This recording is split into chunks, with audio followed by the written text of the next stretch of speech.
ચડાવી પારંપરિક વિધિ સંપન્ન કરી હતી અને મહાદેવ સમક્ષ પતિના લાંબા આયુષ્યની પ્રાર્થના કરી હતી। આમ આ મહિલાઓએ વ્રત દ્વારા પતિના દીર્ઘાયુષ્ય તથા પરિવારમાં સુખ શાંતિ અને સમૃદ્ધિ રહે તેવી પ્રાર્થના પણ કરી હતી।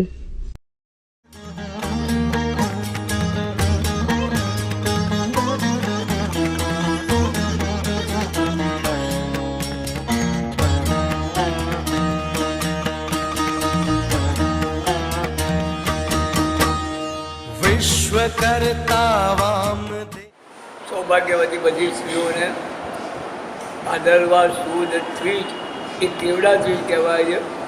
आ दिवसे स्त्रीओ पार्थिव ए मूर्तिनु आखा परिवार साथे महादेवजी ने तमाम वनस्पतिओ अबीर गुलाल कंकु हळदर आम हळदर अने कंकु कोई दिवस चढ़ता नहीं कि केवड़ानु फूल महादेवजी चढ़तुं नहीं, पण आज केवड़ा तीज ने दिवसे अवश्य केवड़ानु फूल महादेव ने अर्पण करी પોતાની સૌભાગ્યની માગણી કરી અને શિવ પાસેથી આશીર્વાદ લેતા હોય।